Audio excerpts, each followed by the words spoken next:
From the moment you could speak, they began the programming. Be kind, be nice, share, apologize, forgive, don't fight back, don't question authority, don't make others uncomfortable, be a good boy. That phrase, innocuous, even sweet, was the first incision, a surgical strike against your sovereignty. You were not taught to be strong, you were taught to be manageable. This chapter is the scalpel. We begin by severing the illusion that virtue is power. It isn't. In the real world, the world of predators, hierarchies, and silent wars, virtue is camouflage for submission. It is the costume weakness wears to avoid detection. But predators see through it, they smell it, and they strike. Let's be clear. Morality is not universal. It is a tool, a weapon, a leash. Those who preach it most loudly are rarely the ones who follow it. They are the ones who benefit from your compliance.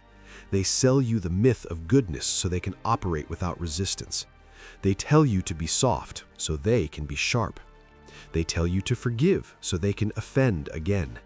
They tell you to be honest while they lie with a smile. You were not raised to be a man, you were raised to be a servant.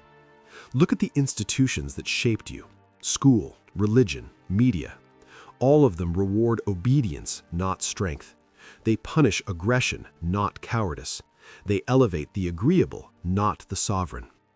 You were conditioned to believe that your instincts, your anger, your ambition, your hunger were sins to be purged. But those instincts are the very traits that kept your ancestors alive. They are not flaws, they are weapons. This is the inversion. What you were told was good was designed to make you weak. What you were told was bad was your latent power, buried under shame.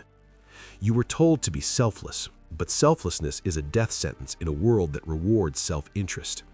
You were told to be transparent, but transparency is a liability in a world that thrives on leverage.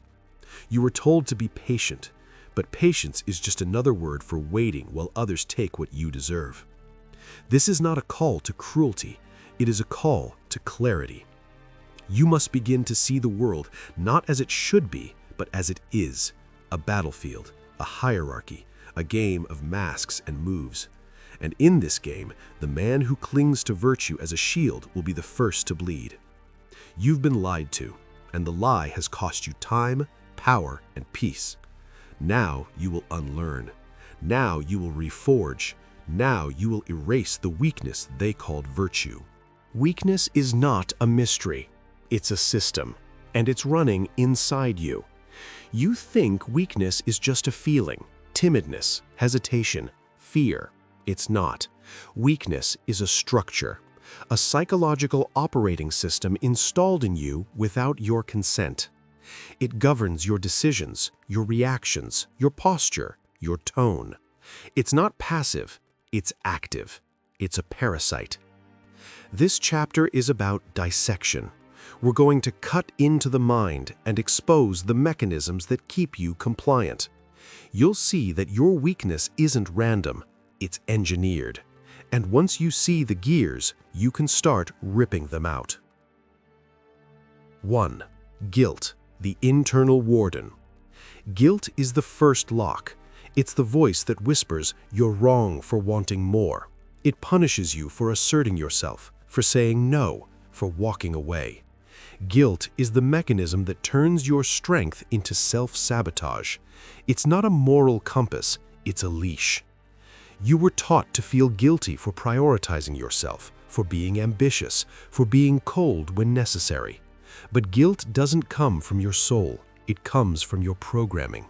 It's the echo of every manipulator who ever benefited from your compliance. Shame, the executioner. Shame is deeper, more primal. It doesn't just say, "You did wrong," it says, "You are wrong." It attacks your identity. It's the reason you flinch when you speak your mind. It's the reason you apologize for existing. Shame is the internalized voice of your captors. They installed it early. Every time you cried and were told to man up. Every time you were punished for anger. Every time you were mocked for standing out. Shame is the scar tissue of 1,000 small humiliations, and it's still running your life. Fear, the invisible fence. Fear is the perimeter. It's what keeps you from crossing the line. Not because you can't, but because you've been trained to believe you'll be punished if you do. Fear of rejection, fear of failure, fear of being seen, fear of being alone. But here's the truth. The punishment already happened. You've already been rejected. You've already failed. You're already alone. The fear is a ghost, and yet it still controls you.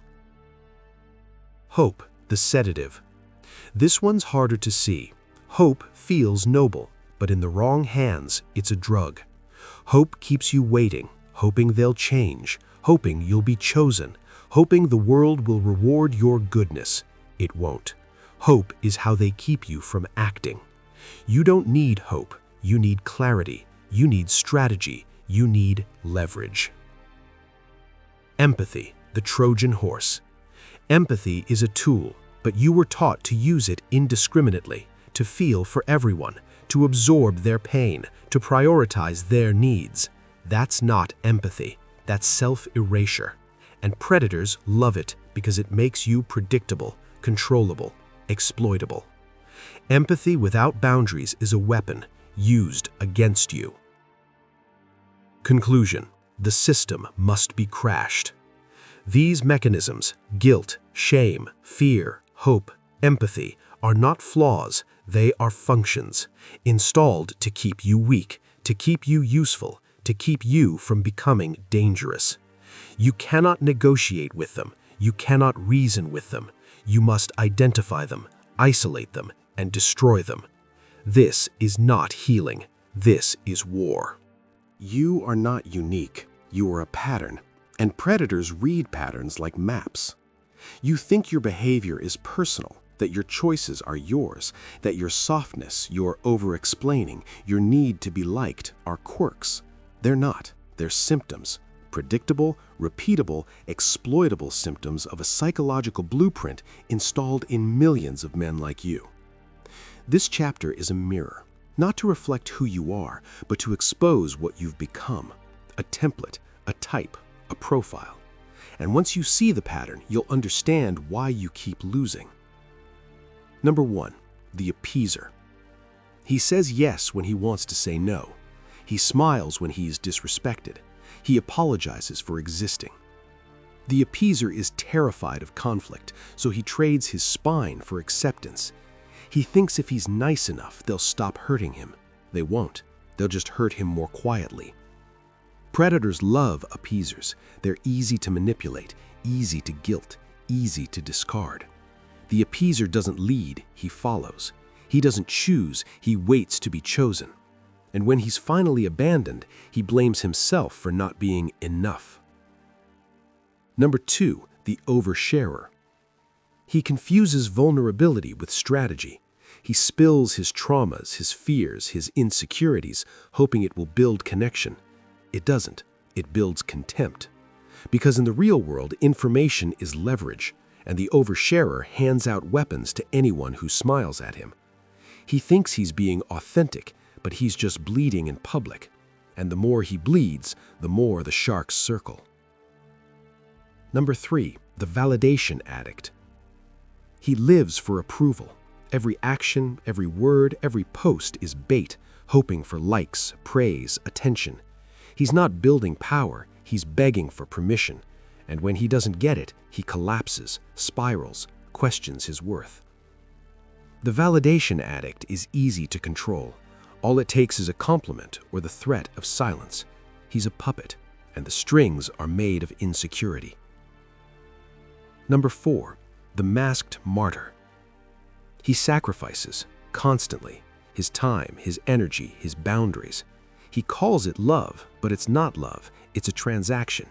He gives, hoping to be seen, hoping to be needed, but the more he gives, the more he becomes invisible.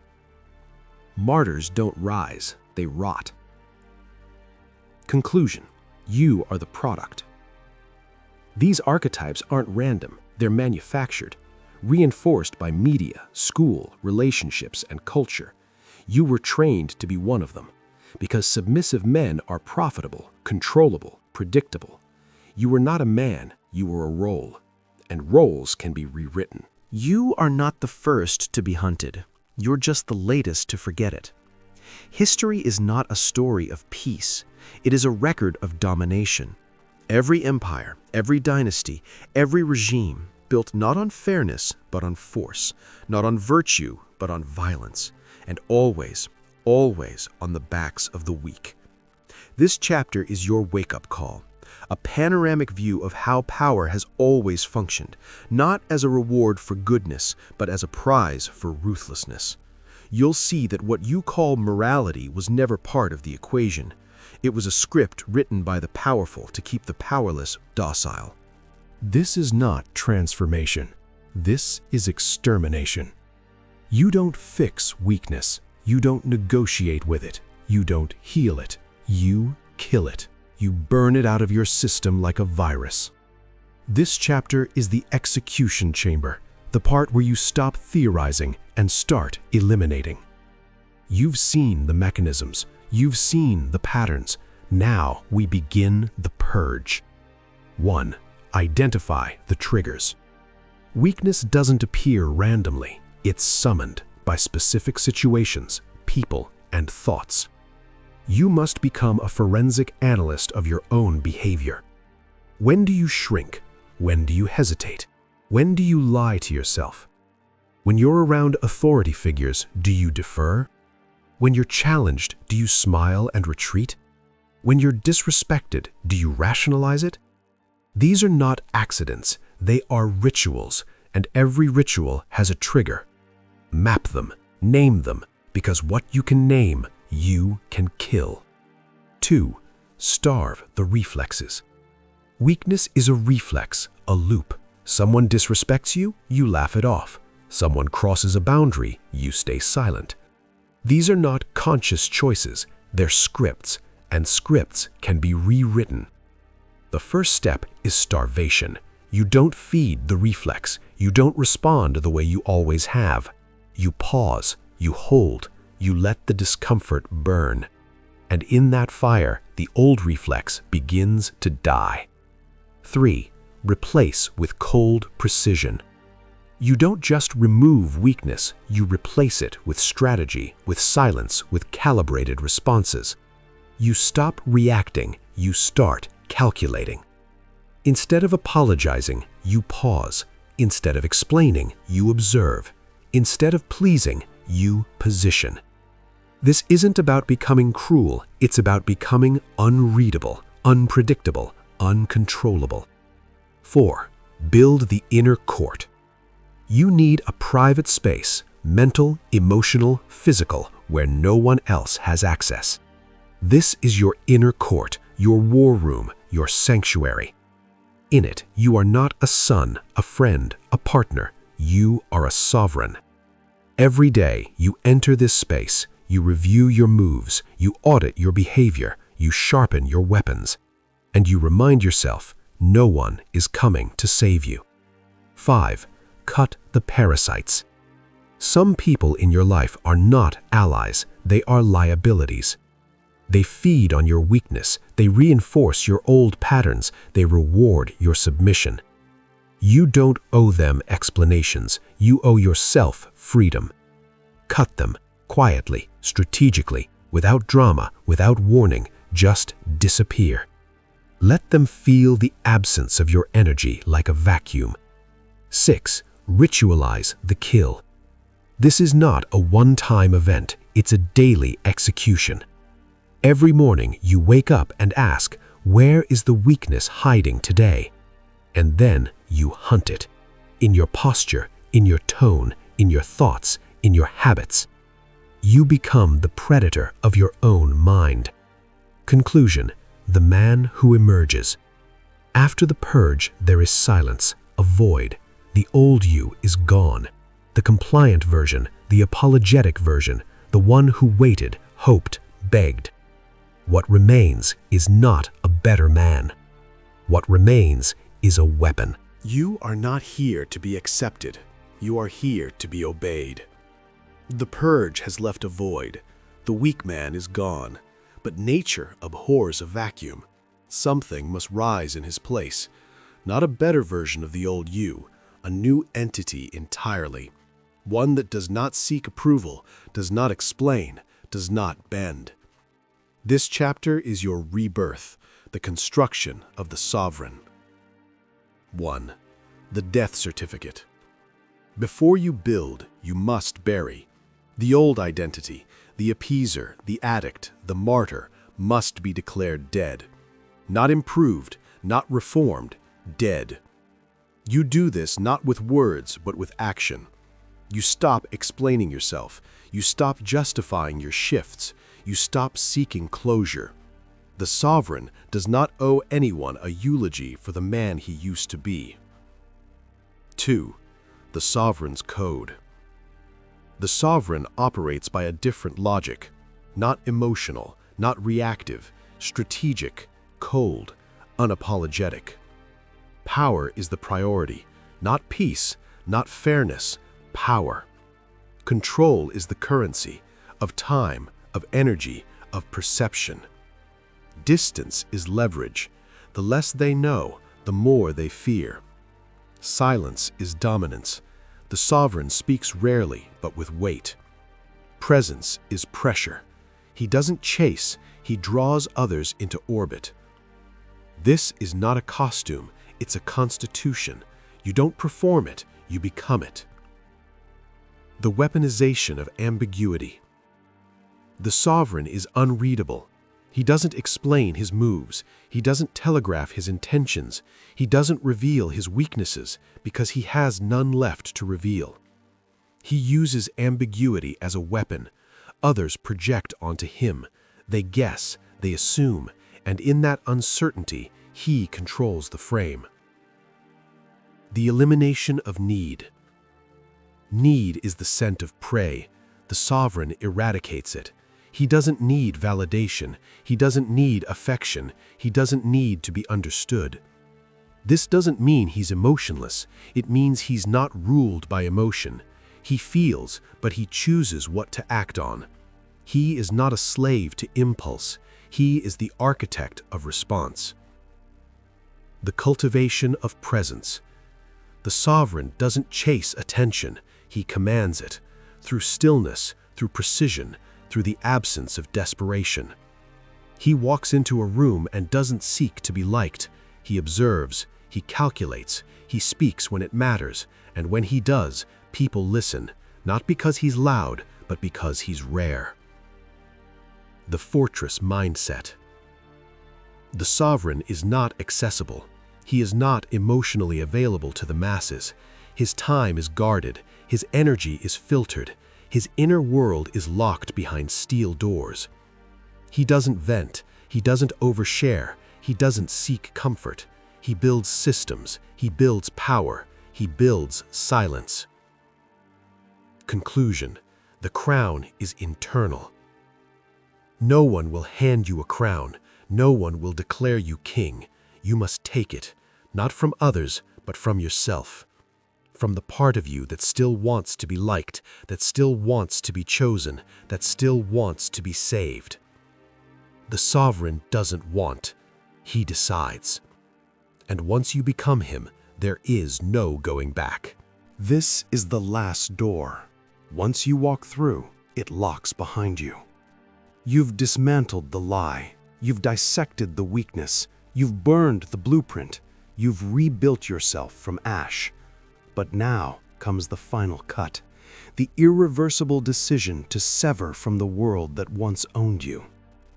This chapter is not about motivation. It's about consequence, the cost of sovereignty, the price of power, the reality of walking alone. 1. The comfort you will lose. When you erase weakness, you erase comfort. You no longer get to be the nice guy. You no longer get to be liked by everyone. You no longer get to be soft, relatable, or emotionally accessible. You will be misunderstood, feared, resented. People will say you've changed, that you've become cold, distant, arrogant. They're right, because the man you were is dead, and the man you've become doesn't need their approval. 2. The isolation of power. Power isolates. It must. The sovereign does not belong to the crowd. He observes it, manipulates it, but he does not join it. You will lose friends. You will lose lovers. You will lose the illusion of belonging.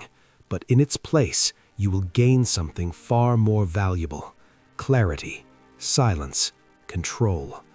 You will no longer be pulled by the tides of emotion. You will no longer be baited by guilt. You will no longer be predictable. You will be alone, but you will be free. 3. The irreversibility of the shift. This path has no reverse gear.